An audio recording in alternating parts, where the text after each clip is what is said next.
Hello and a very warm welcome to all of you. It's the final dress rehearsal for Team India to make sure they have their costumes right, the light and sound tested, and the characters remember their lines. That's right, the series against South Africa is India's last opportunity to smoothen out whatever little issues they can without too many changes, because the time for big experiments is over.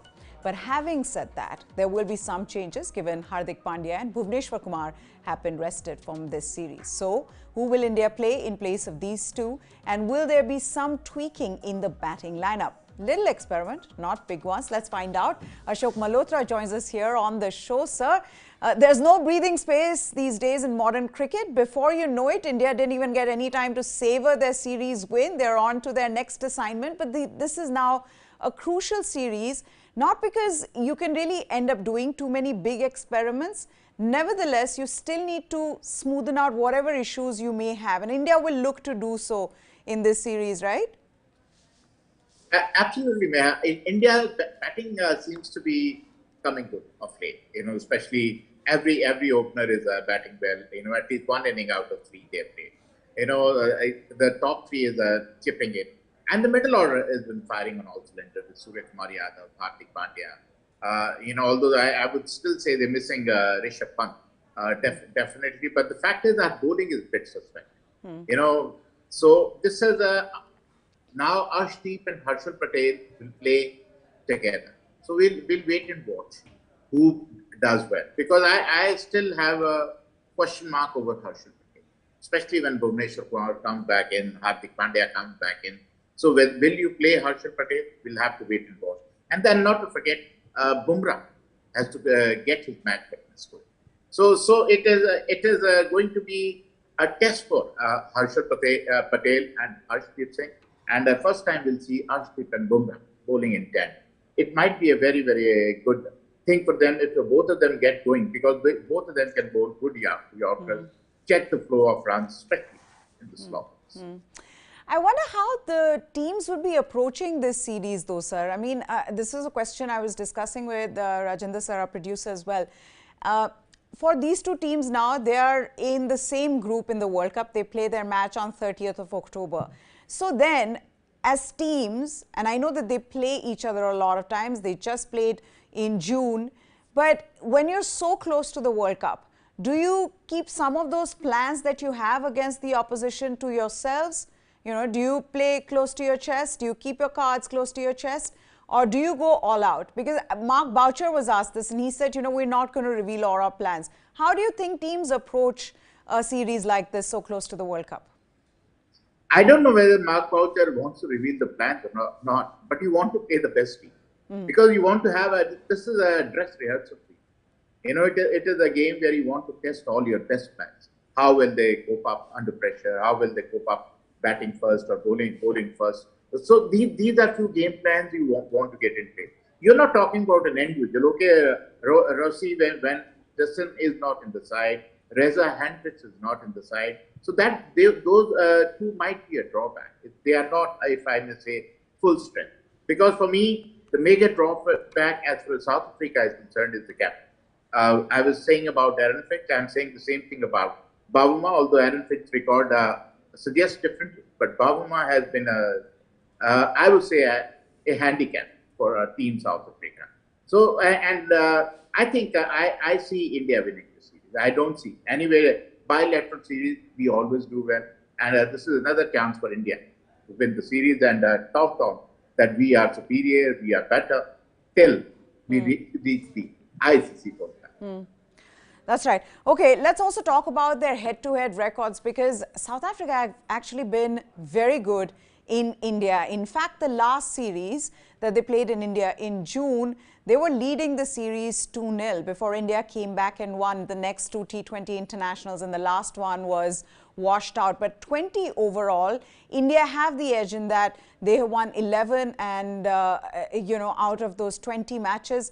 But in India, it's South Africa who have the advantage. So this is actually a very good side, Ashok sir, also an informed side, because they've not lost a series this year. They drew to that series against India that I was just talking about. They won against England in England. They beat Ireland as well. And last 21 T20 internationals, they've only lost 4. So it's a very good team. It is a team which has all bases covered. They've got good bowlers in Rabada, Nokia, another left-hander medium pacer. I'm forgetting his name. He's Parnell has come in. Then they've got two top-class bowlers in Shamsi and Maharaj. So and not to forget Nagiri is another one in the role. So they have a good side. And when you talk about the batting, the only suspect thing is Bowen, because he'll slow them down in the power play. Otherwise, they got Deacock, they got David Miller, they got Stubbs, who's a new star in the making. So Markram is there. So they had a very, very, very good batting line. And Klassen is there, who's another good striker on the ball. And not to forget Marco Jansen, whom they have not picked for the World Cup. He's another bowler they have in their ranks. So they have kind of a team which has all bases covered. But then they are known to be chokers for nothing, because they keep choking when the big stage comes. They're also a very good team when they're playing a 2-nation tournament, 3-nation tournament. But when it comes to the ICC tournament, they tend to choke. Okay, now, before going into this series, there was still suspense over who are the players who are going to be added in place of Deepak Hooda, who's injured, now back for rehabilitation in NCA. Then in the absence of Mohammad Shami, who still hasn't recovered from COVID, who was going to replace him? Was it going to be Umesh? There were also talks around Umran Malik possibly coming back. But this is what finally the BCCI came out with that. In fact, today itself, the changes in that squad. So let's take you through that. Hardik and Bhuvneshwar, we know, are out of this series. They are, doing their conditioning and fitness in Bangalore and NCA. Shami, like I said, yet to recover from COVID. Hooda is out with a back injury. He's also in the NCA, so he's recovering there. Arshdeep Singh, he was rested from the Australia series. He comes back into the squad. Those are the changes. Now, Shahbaz Ahmed has been brought in because Deepak Hooda has been injured. So they've replaced him with Shahbaz Ahmed. Also, Shreyas Iyer has been added to the squad. Remember, Shreyas Iyer is in the reserves list in the T20 squad for India. Like I said, Umesh Yadav, he's been added to this series as well. Remember, he was added in that Australia series in place of Mohammad Shami. He's been added here as well. So these are now the changes for the Indian squad. And you can obviously expect some changes in this lineup because, Ashok, so there is no Hardik Pandya and Bhuvneshwar Kumar. But some of the questions, let's take them one by one and then we'll talk about it. Let's put those questions up for everybody and then we'll talk about it. Firstly, the questions over India's playing 11. This is the most fun part of this where Ashok sir and I, we guess what the team is going to be like, but who will replace Hardik Pandya? So that's my question to you, sir. In the absence of Hardik Pandya, one, India gets an opportunity to really figure out what they can do and how good can they be. But also, who is it who's going to replace Hardik Pandya? There is no replacement for Hardik Pandya, but who do you think will come in place of him? See, I think in place of Hardik, it will be Rishabh Pant. It will be a kind of a toss-up between Karthik and Rishabh Pant. They'll be playing for their place, if I may say, in the World Cup. Whosoever plays well, they might play in the he might be in the World Cup level. And as far as Bhuvneshwar is concerned, there's no other option but Arshdeep Singh, who's done well whenever he's been given a chance. Yeah. So I don't see very many changes in the side. More or less, the management has decided on the 11, or 15, if I may say. So there are not going to be very many changes. The moment Hardik is fit, he's back. Bhuvneshwar is fit, he's back. If Deepak Hooda gets fit, then he's back. Otherwise, Shreyas Iyer will go in his place. So these are the things which are automatic, if I may say. So more or less, you can see the team, which team is going to go to for T20. So you've already answered the next one. Will India play Rishabh Pant? I think this is a perfect opportunity really for Rishabh Pant as well to show what he's capable of, what we've seen him do in test matches and ODIs, to replicate that in T20 internationals. Then also, will India go in with 5 bowlers? That's the next question, sir. It looks like in the way the team is. And obviously this also then re-emphasizes the fact that Hardik Pandya brings such a balance to this side. But right now in his absence, I think they'll add Rishabh Pant and will go in with 5 bowlers. Do you agree?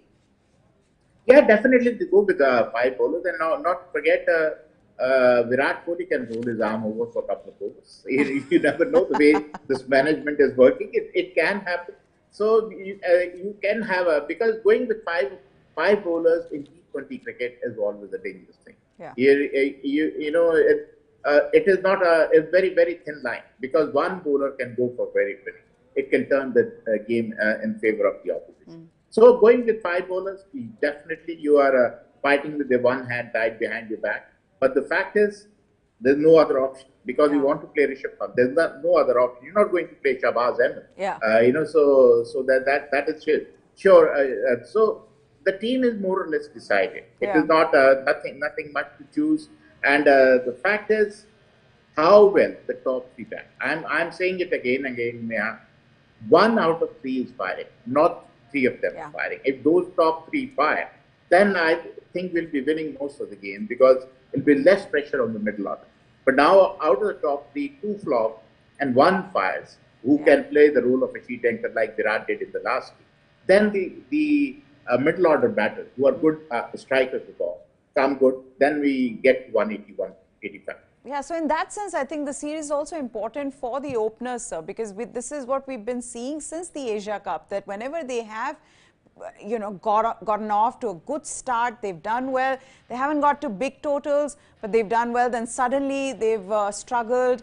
It's the case with KL Rahul as well as Rohit Sharma. And like you said, consistency is a problem. In that case, this is important. I mean, if KL Rahul right now can score runs consistently in this series, that will then augur well for India in the T20 World Cup.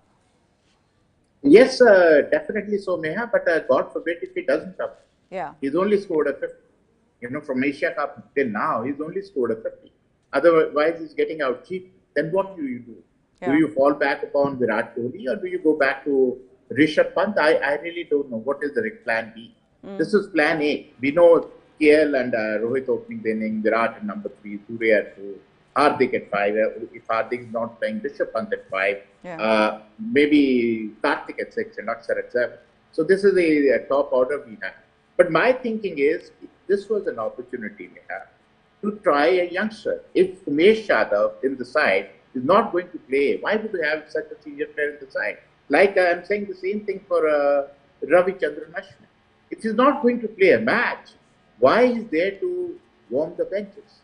He's too senior a player. Why don't you try some youngsters who might come in handy later on, and who have been performing well? Somebody like, say, Umran Malik, somebody like, say, Ravi Bishnoi. These are the guys you could have tried in this South African series. So I am surprised that the selectors and the management, they are not trying anything new. Yeah. Because if you play Ravichandran, I'm with you. But God forbid, if only make him sit on the bench, then why carry him? Same with Umesh Yadav. He's not going to play. We all know he's not going to play any match out of these 3. So I really don't know why he's there. You could have given experience to somebody like Umran Malik. Yeah. A young guy, a guy who's bowling 150 plus, and if he bowls well, or if he gets an opportunity, he bowls well, he can always be a candidate for the T20 World Cup. Would they also look to give Deepak Chahar a chance in this series? Do you think that's going to happen? I somehow feel Deepak Chahar is not fit. That is my thing. Otherwise, they couldn't have left him out for so long. If he's fit, then definitely he'll get a look in. He might get a look in, but then if he gets a look in, then who goes out? Bumrah wants some game time. Harshal wants game time. Arshdeep, you want to try and see what he can do. Yeah. So I think Deepak Chahar still might have to miss out. And I somehow had this gut feeling that he's not 100%. Also, then that brings me to the next question. Akshar Patel at number 6, sir? Or will they will that change? I think they have taken so much criticism. I don't think they will do that. Yeah. Now you'll see Karthik at 6, because everybody criticized sending Akshar Patel at 6. So now you will see Karthik at 6, and we'll wait and watch what he can do at 6. if he managed to get, supposing he gets 7, 8, 10 overs, then how he bats? What kind, which format he bats with? Does he bat that he's a finisher and he'll try to finish the game early, or will he consolidate? We'll have to wait and watch. But I think now Akshar Patel probably will not bat at 6. Also with Yuzvendra Chahal, sir, he's done well this year in the middle overs. It's not that he has been expensive throughout. In the first half of the year when he was playing, he's actually been good, but has struggled in the recent times. Keeping that in mind, do you think that they should try someone like Ashwin, because there's a perfect opportunity? They have a lot of left-handers in their squad. Yeah, they should. Ashwin is there in the side only when the left-handers are there. Yeah. So if there are 3, 4 left-handers for South Africa, I know one David Miller is definitely there, but others are more of right-handers than left-handers. So we'll wait and watch, because if there are not very many left-handers, I don't see Ashwin. But if there are 2, 3 left-handers, then you might see Ashwin. Now, the big concern going into this series, and in fact going into the series against Australia, was India's death bowling. And even after that series, after India having won the series, those concerns still remain. Some of those numbers up for you, and how important Arshdeep Singh has become before the T20 World Cup. Right now, he's the first name on that list really when it comes to India's bowling. And, you know, even if you talk about Jasprit Bumrah, sir, 3 matches, was expensive. Yes, he nailed some of those Yorkers. Aaron Finch, the wicket, the way he got him out, we saw the old Bumrah. But when you look at overall numbers, he's gone for 11 in the last series. But Arshdeep Singh, in the year, sir, 6.7 is his economy. Jasprit Bumrah, 11. Harshal Patel, 11 plus. Bhuvneshwar Kumar, 11 plus. Definitely, and not to forget, he bowled 2 overs each in the slog overs, especially against Pakistan. Yeah. And he is the best death bowler. There's no 2 ways about it. Yeah. He was the best death bowler in IPL. He's the best death bowler now playing international cricket. He is taken to international cricket like that to water. So definitely he's a plus guy. You can't leave Arshdeep up. Whether you have Harshal Patel or not, I don't care. But Arshdeep has to be there. You know, because he's the one who you are sure of bowling those 2 overs. Bumrah still have to get the game time. You know, he's bowled a couple of good Yorkers, but otherwise he's been a bit favored. He's struggling to find his length. And not to forget, he's coming back from injury. When you come back from injury, Meha, then you are a bit tentative. You don't go flat out. You know, you warm up, you get better, and then you probably, by the time World Cup comes, if Bumrah remains fit, then probably you will see the best of Bumrah. But as of now, he is a bit tentative. Also, I think this is a good opportunity. Even when Yuzvendra Chahal plays, he has done well against Quinton de Kock. It's, you know, it's because this is the last series now. Some of those concerns that India has, I mean, they'd really be hoping that those concerns get addressed, and some of the players who are still struggling can find form, can find rhythm, sir, because this is it. After this, it's 23rd of October, India versus Pakistan, and there's no coming back from that. We saw what happened in the Asia Cup. Absolutely. I somehow, Neha, when you talk about left-handers, I forgot the name of Quinton de Kock. So yeah. We might see Ashwin like this, honestly, to bowl in the power play, especially against somebody like Quinton de Kock. So we might not see Yuzvendra Chahal. Like, it might be Ashwin who might be given an opportunity. He has sat out for a number of matches. Yes. So I think it might be they might not see Yuzvendra Chahal, although we need him in a good league, because in Australia it is going to be Yuzvendra Chahal who will be bowling. He is our number 1 spinner, you know, because he can pick up wickets in the middle of overs, and especially in the big grounds of Australia, he can be very, very effective. So I think. Yeah, no, sorry, no, I just said there's also Riley Russo, just saying left-handers. So yeah, so the 3 left-handers, Russo, then definitely it is Ashwin who's going to play. There's not going to be Yuzi Chair in this or in the series, if I may say. Also talking about the conditions, one of the things that everyone's saying that Australian conditions are going to be different. It's how you approach in those conditions. Keeping that in mind, do you see, what can India do before they go for the T20 World Cup in terms of preparing themselves for those conditions? I mean, what can they do?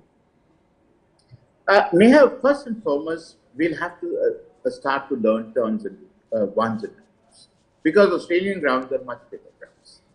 They are not ideal ground. There you just chip and it goes Yeah. out of the park. So now you have to really middle the ball if you want to hit a six. So otherwise, you need to run that. Like Virat runs really difficult. Rohit is not such a brilliant runner.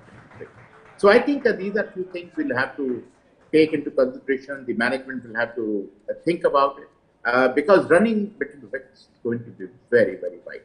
Because if you keep rotating strike, keep turning ones into twos, twos into threes, then the boundaries will follow. But if you're looking to hit boundaries, then I think it is not going to be that easy in Australia. And plus, somebody like Ashok, wickets are good, hard to wickets.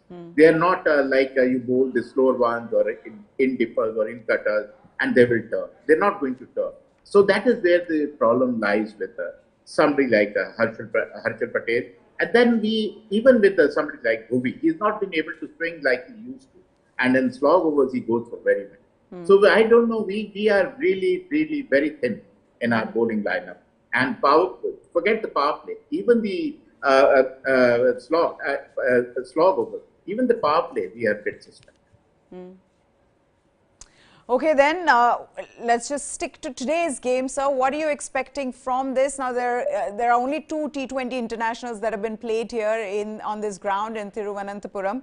But given how the series went in June, how do you see today's game turning out? I think it is going to be India's favorite, because one, wicket is not going to be very big. It's not going to be typical T20. Your ball comes onto the bat, you smash the ball all around. Because wickets are always been a bit iffy when you play in Toronto. So I think it might be a low scoring match. It might not be a high scoring match. But I think India has the edge, especially thanks to Bavuma in their side. So India has the edge. Although they have Riley also, they got David Miller, they got Reza Hendricks, they got Reza Hendricks, Markram. They have a phenomenal batting line. But still, I feel we might turn the tide. We might win this game against South Africa. If I have to say pick a winner today, I'll pick India. It might be 52 in India's favor and 48 in favor. So. I hope so, because I went for that first match of the series in June at the Firozshah Kotla, and India ended up scoring 211 and South Africa chased that down. So it was quite the match. But hopefully India will start this series with a win. Ashok Malhotra, thank you so much for taking the time out, sir. It's always so much fun talking to you. Thank you. Well, that's it then from us. News9 Sports is what you need to subscribe to for all the latest from the world of sports. We've got player interviews, analysis, and different videos, news updates as well. So do subscribe to News9 Sports. That's it from us. Goodbye. Thanks for watching.